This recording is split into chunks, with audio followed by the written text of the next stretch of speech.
Today in our 2017 Subaru Forester, we're going to be taking a look at and showing you how to install the Roadmaster Diode 7-wire to 6-wire Flexo-Coil wiring kit, part number RM-15267.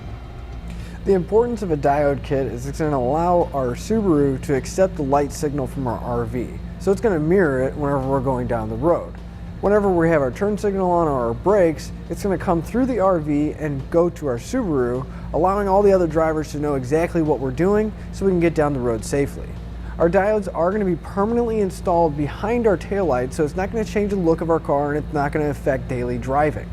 It's just going to allow the signal to come in from our RV and go out to our taillight, but also have the factory signal come in and go out to our taillight when we're doing regular driving. Now, not only that, but it's going to protect our vehicle and the RV from any kind of backfeeding or short circuits, so we don't have to worry about any damage. Along with our diodes, it's going to come with all the wire and connectors necessary to get it in place, and a plug to mount on the front of our car, and the Flexo-Coil that's going to connect our car to our RV. So once we have it done, all we got to do is plug in our wiring between our RV and our Subaru and hook everything else up, and we'll be ready. Now keep in mind, this is only one component that you need to safely flat tow your Subaru. You'll also need a base plate, a tow bar, and a braking system. Because of how our Subaru is going to go into tow mode, we're also going to need a brake light relay. And we're going to be using the Roadmaster brake light relay kit for towed vehicles. Now that we've had a look at our diode kit and seen everything that comes with it, let's show you how to get it installed. On the front of our Subaru, we do have a bracket to mount our connector, so we're going to want our wires to end up right here. But to make it a little bit easier on ourselves, so we're not having to route all the wire right through here, we're going to come underneath and move towards the driver's side a little bit, right by this plastic panel. And we're going to start back here going towards the front, but we don't have to pull the whole length of wire through.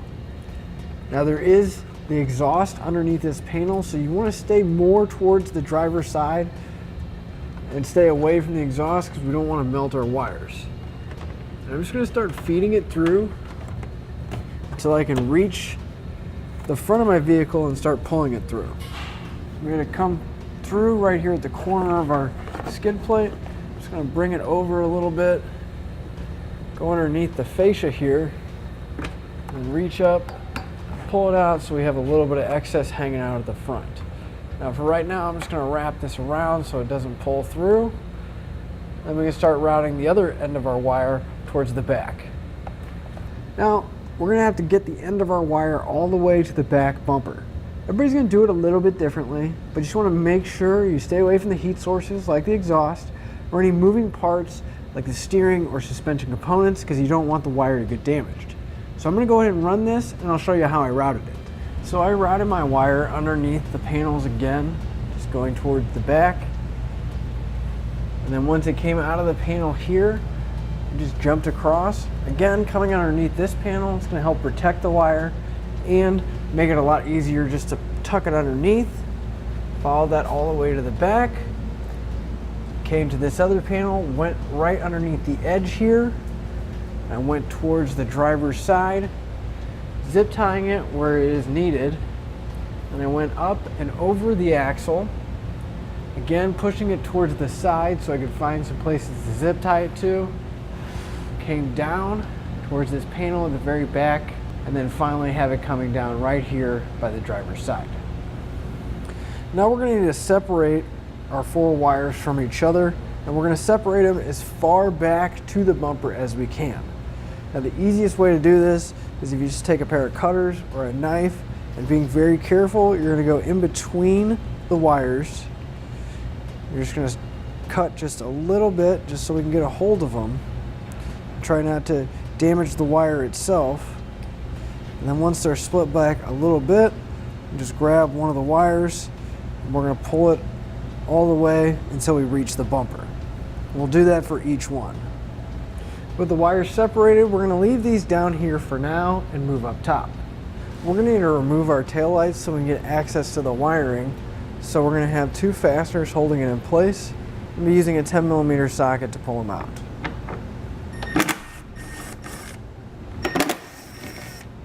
Now when you go to pull your taillight out, you're going to want to pull straight back and not wiggle too much, because there is some fasteners that are holding it in place. You don't want to break them. If you need to, you can take a plastic trim panel tool and come to the end of the taillight. That way it won't scratch the paint. Just going to make it work its way into the edge here while you're pulling back. It'll pop right out. And we're going to have some tape on the wires, so we're just going to pull back the tape so we get a little bit of room to work with and expose the wires. Now that we have our wires exposed, you're going to want to turn your headlights on so that our taillights will light up, and we're going to test each one of these wires to figure out which wire is corresponding to our taillights. So I have my test light here. I'm go ahead and check our blue wire. And we can see that it's lighting up, so we know that our blue wire is going to be our running light on the left side. And we're going to go ahead and turn those running lights off, grab an extra set of hands so they can apply the brakes, and we're going to be finding the brake light signal. But again, you want to make sure you turn your running lights off so we're not getting a false signal.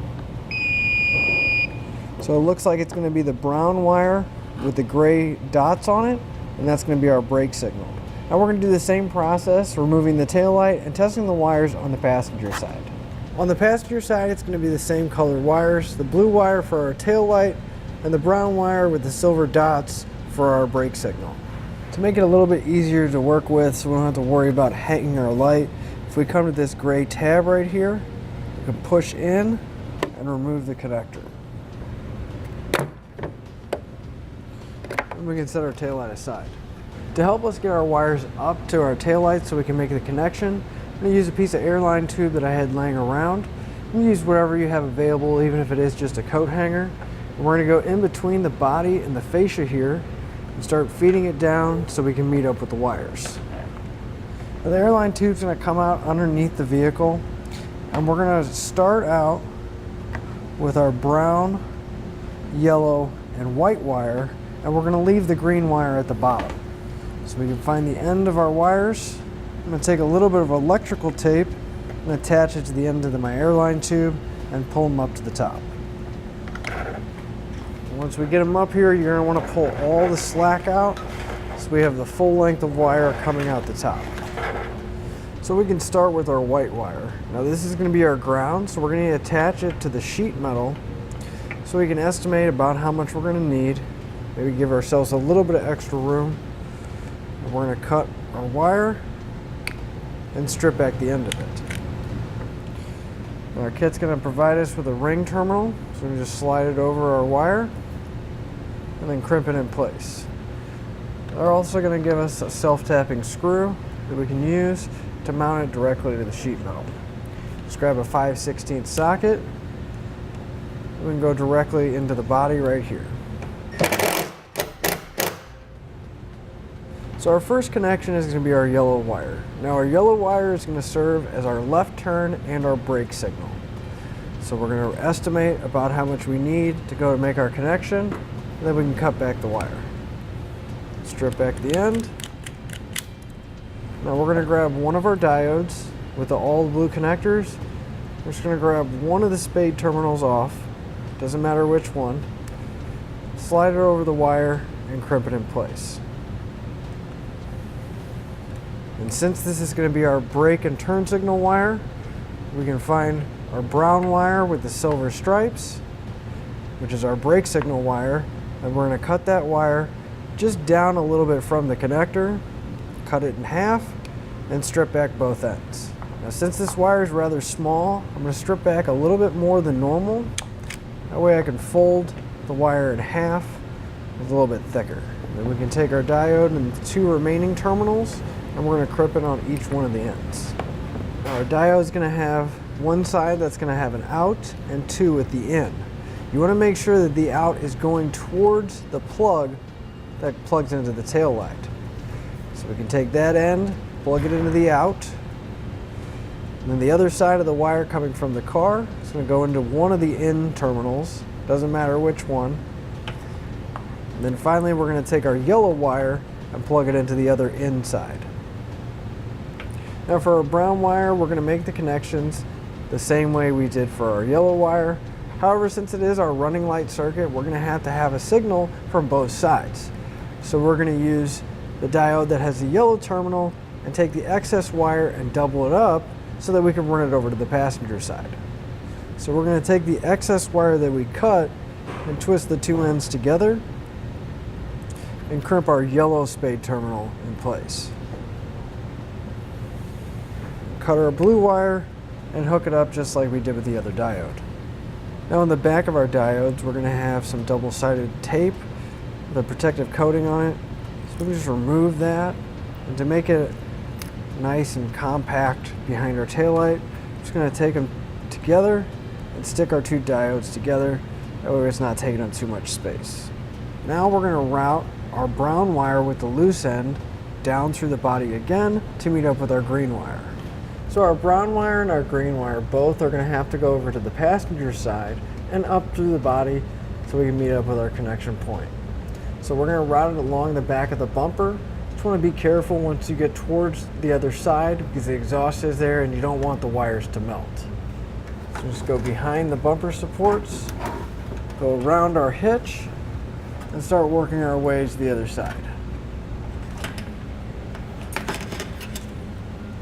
Now when we routed our wire over, you are going to want to make sure that you secure it.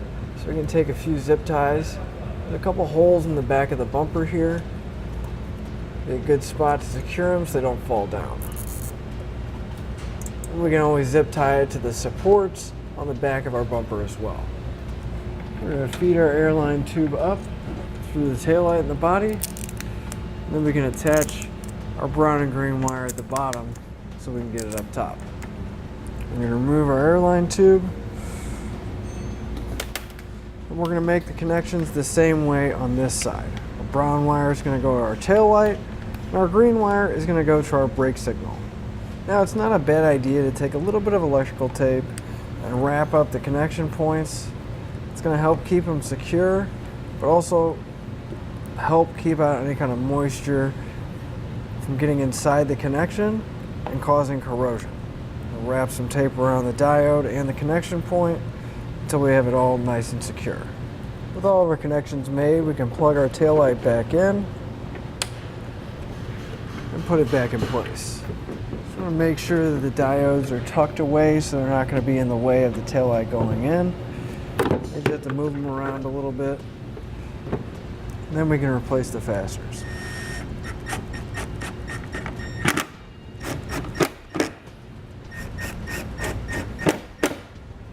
At the front, we can take the excess wire that we have. We're going to pull a little bit out. And again, we're going to need to separate our wires, but not as far back as we did at the back. Just want enough that we have each wire so we can work with. And with the wires separated, we can take the dust cover. And we're going to slide that on first before we start stripping the wires and making our connections. And then we're going to strip back just a little bit from each wire. Now on the back of our plug, each terminal is going to be labeled. At the top, we'll have TM for trailer marker. That's going to be our brown wire for our tail lights. Next to that, GD for ground, which will be our white wire. LT for left turn, which will be the yellow wire. And RT for right turn, which will be our green wire. So we just need to grab a small Phillips head screwdriver and loosen up the set screws in each one of those terminals. And then we'll put the wire in and snug them down. Now whenever you're putting your wires in, I always suggest leaving just a little bit of the bare wire towards the top of the terminal to where you don't get the insulation inside. Sometimes it does cause some connection issues, so you just want to get just the bare wire inside the terminal and not have the insulation in there. Before I put my dust cover back on, I'm going to fill this area up with some dielectric grease. That's just going to help keep down the corrosion and moisture from building up inside. And slide the dust cover back in place, and then help keep everything secure, or wrap it with electrical tape. I'm going to help keep it in place, as well as hide some of the wires at the back so we don't have such bright colors showing on the front.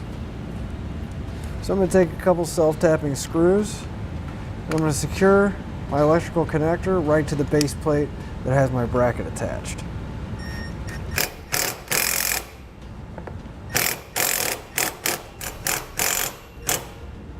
So we can plug in our Flexo-Coil wire and test all of our functions. If I turn on the taillights, we can see that they come on in the car, as well as the left turn signal, the brake lights, and our right turn signal. Now it's always a good idea to double check the lights on your car to make sure that those are still working properly as well. You can see I have our running lights, left turn signal, right turn signal, and our brakes. And that'll finish up your look at the Roadmaster Diode 7-wire to 6-wire Flexo-Coil wiring kit, part number RM-15267 on our 2017 Subaru Forester.